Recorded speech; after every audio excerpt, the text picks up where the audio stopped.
All right, the one and only Bill O'Reilly joining us, the king of cable TV news. It's a great honor to have him on the show, as always. Bill, welcome on board. Thank you, Wayne. So Iran is obviously the topic today. There could be no bigger topic. Let me read you President Trump's tweet overnight, in all caps, by the way. Never, ever, ever threaten the United States again, or you will suffer consequences, the likes of which few throughout history have ever suffered before.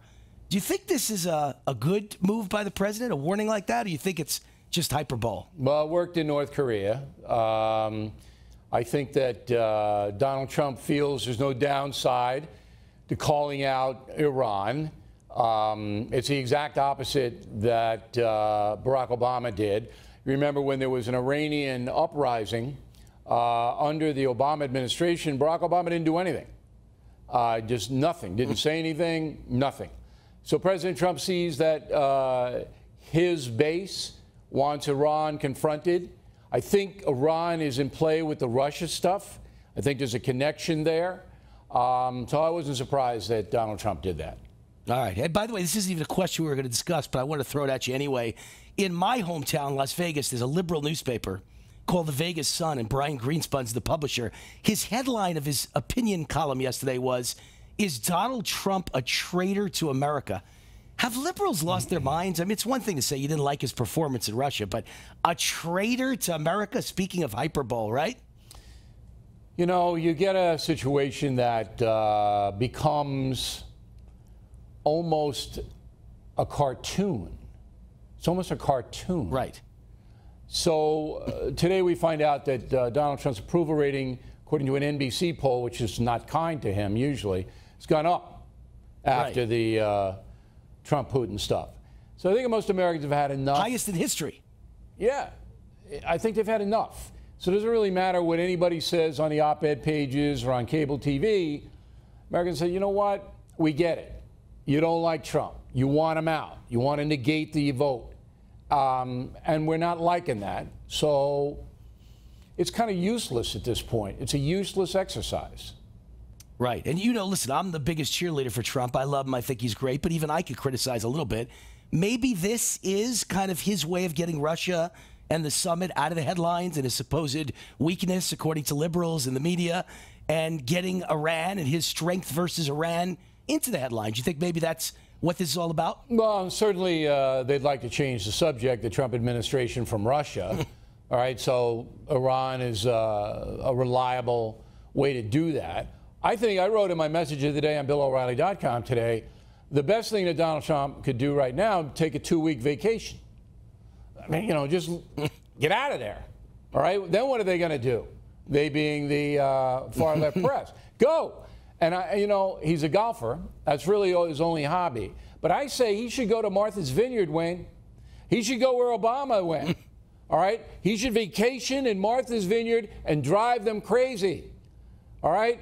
That would drive those ultra-liberals nuts. There's a nice golf course there, some ice cream places. James Taylor has a house on the vineyard. So I think he's got to take a vacation. That's what he needs to do. And that would give everybody a break, I hope. Yeah, but if he takes a vacation, he's still going to tweet. You know that, right? He'll tweet 50 times overnight while on vacation.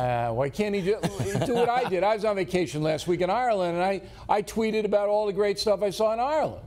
Why can't he just tweet about, hey, I had a great hole, number 5, bang, 300 yards out there. Just give it a rest for a couple of weeks, you know? I'm on your side, but I don't think Trump's capable of that. But anyway, hey, listen, today at your website, BillO'Reilly.com, you're going in depth on a new report that shows July has been a very busy month for illegal immigrants committing heinous crimes against the American people, whether it's DWI, whether it's fraud, whether it's the worst of the worst, rape, murder, gangbangers, you name it, it's going on. So, you know, my question is this what the president was trying to warn us all about when he was heavily criticized as being a racist? And does this show that actually Trump was right? It's a complicated issue, and I think I've covered it as responsibly as anybody has. We were behind Kate's law that the House passed, and that your senator at the time, Harry Reid, single-handedly kill by refusing to vote on it in the Senate. It's a complicated issue, but there is no doubt that the sanctuary city people and the open border people, usually they're one and the same, okay, don't care if dangerous foreign nationals come here and hurt Americans. They don't care. To me, that's just mind-blowing. And it just overcomes, it overwhelms everything else. You don't care? You'll let everybody in? And they can run around. A guy who used a chainsaw on his wife in California and been deported 11 times. That's amazing. That is our government's fault. After 11 times and you still don't have him behind bars? He's still running around our country? That's Congress's fault. And I'm just saying to myself, right. I don't want to hear about racism this and migrants that and asylum this. You can work that out. But if you don't care that violent, criminal, national come here to hurt us, you don't deserve to have a place in Congress or in any state legislature. You don't deserve to be serving the people. I'm with you 110%. I think it's going to be the big downfall of the Democratic Party this November in 2020. They're blind, deaf, and dumb, and they're out of touch. That's the #1 issue of the average working and middle-class guy and gal in America. Everyone I know, that's #1 issue. And they're on the wrong side of it. They're on the wrong side. All right, you get Bill O'Reilly's insights. Bill, great job. As always, all his insights on a number of issues every day at BillO'Reilly.com. When you're there, make sure to sign up as a premium member for access to even more exclusive content. And here's another new announcement, great announcement. I'm very honored and very proud to say you can hear Bill right here on my show, The Wayne Allyn Show on Newsmax TV, Monday through Thursday at 8 o'clock every single night. Thank you, Bill O'Reilly. All right, Wayne. Have yourself a great day. Thanks a lot.